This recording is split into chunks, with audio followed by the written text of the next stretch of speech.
Our home, planet Earth, a swirling blue and green oasis teeming with life. But have you ever wondered how this incredible planet came to be? Welcome to the scientific adventures of Beardman. Today we'll journey back billions of years to unravel the mysteries of Earth's formation and early history. And to truly understand our own planet, we'll venture out to explore others in our solar system, and even a tiny asteroid named Bennu. Using remarkable clues found on the Moon, Mars, Mercury, Venus, and Bennu, we'll piece together the story of Earth's dramatic beginnings. Imagine a time before Earth existed, over 4.6 billion years ago. Our solar system was a chaotic nursery of dust and gas swirling around a newborn star, our sun. But this cloud wasn't just any cloud. It contained the remnants of a long-dead star, scattered across space in a supernova explosion. Within this swirling disk, tiny particles, including mysterious objects called chondrules, began to collide and stick together. Chondrules are tiny droplets of molten rock, flash heated in the early solar system. They're like tiny time capsules holding secrets of our origins. Gradually, these particles, along with the chondrules, formed larger and larger clumps. This process, called accretion, led to the birthplace of planetesimals, the building blocks of planets. Like cosmic snowballs gathering more and more snow, these planetesimals attracted more material, eventually growing into protoplanets, the precursors to the planets we know today. But how do we know this? Well, space rocks hold vital clues. Meteorites, fragments of asteroids, and other celestial bodies that fall to Earth offer a glimpse into the early solar system. Some, like chondrites, are virtually unchanged since their formation, containing the original dust and grains from the solar nebula and those fascinating chondrules. Others, like iron meteorites, provide evidence of the differentiation process, where heavier elements like iron sank to the core of young planets. Here on Earth, ancient rocks hold secrets to our planet's infancy. Zircons, tiny crystals found in Western Australia, are some of the oldest known Earth materials, dating back 4.4 billion years. And thanks to the Apollo missions, we have samples from the Moon too. Scientists use a technique called radiometric dating to determine the age of these rocks, analyzing the decay of radioactive elements within them. These zircon crystals, along with moon rocks, tell us that Earth and the Moon formed around the same time, solidifying their crusts relatively quickly after the solar system's birth. But the early Earth was a violent place.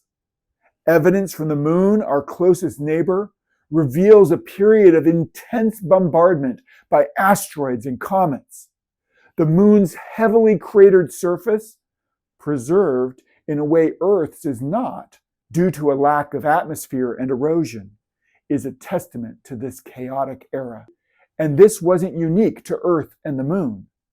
Look at Mercury, pockmarked with craters like the immense Caloris Basin, or Mars, bearing the scars of giant impacts like the Hellas Basin, a vast depression that could swallow Mount Everest whole.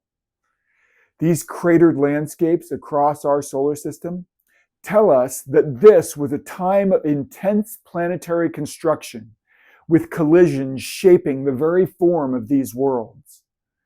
The early solar system was a cosmic shooting gallery. Asteroids and comets were flung around like tiny missiles, colliding with planets and moons. This bombardment played a crucial role in shaping the surfaces of these worlds and even delivering water and organic molecules, the building blocks of life, to Earth. Now, back to those moon rocks.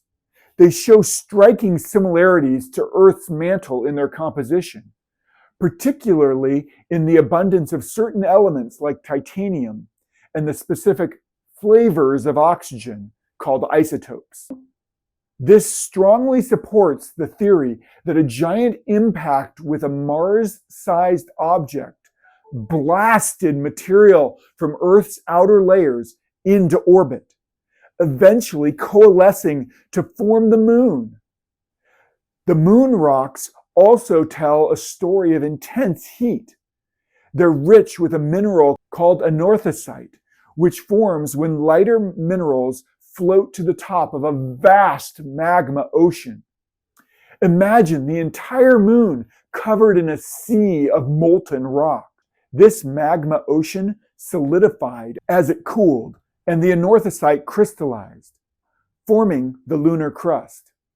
This supports the idea of a tremendously energetic impact event that generated immense heat, melting a significant portion of the early moon.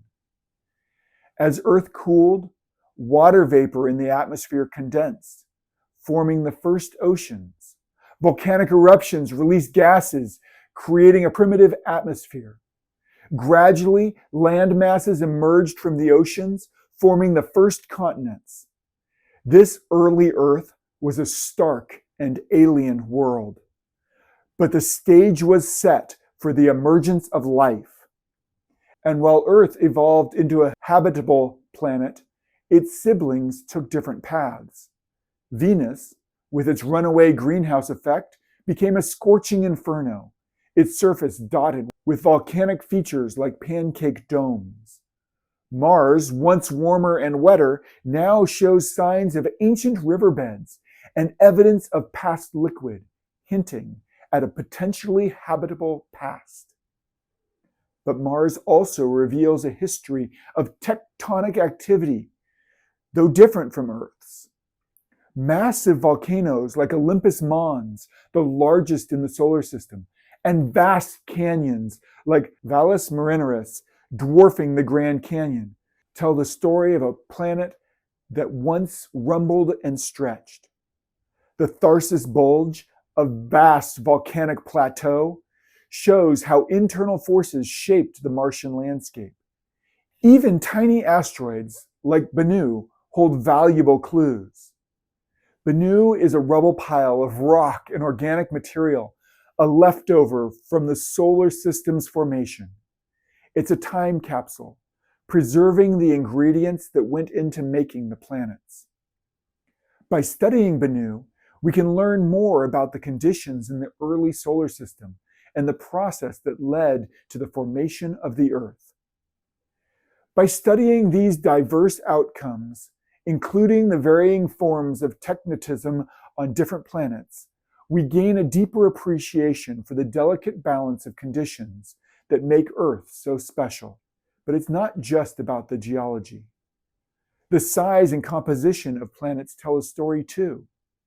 The inner planets, like Earth, are small and dense, forged in the intense heat near the young sun.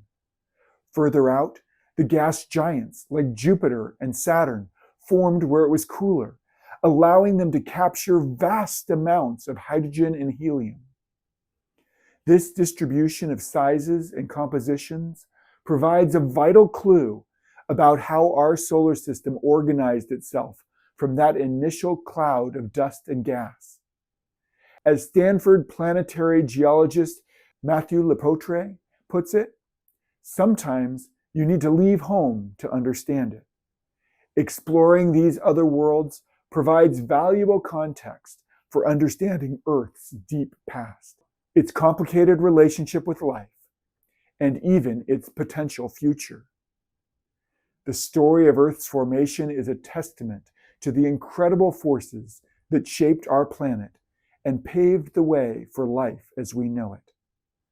From dust and gas to a vibrant world teeming with biodiversity, Earth's journey is a remarkable tale of cosmic evolution, By studying the clues hidden in ancient rocks, meteorites, the moon, and our planetary neighbors, we've begun to unravel the mysteries of our origins. But the quest continues. As we explore further into our solar system and beyond, we'll undoubtedly uncover even more secrets about our past, present, and future. And perhaps, in doing so, we'll gain a deeper appreciation for that precious and unique planet we call home. Thank you for joining us on the scientific adventures of Beardman. If you have enjoyed learning about the evidence that taught us about the formation of the Earth, please click the like and subscribe buttons. And if you have any questions or thoughts, please post them in the comments below. We'll catch you the next time.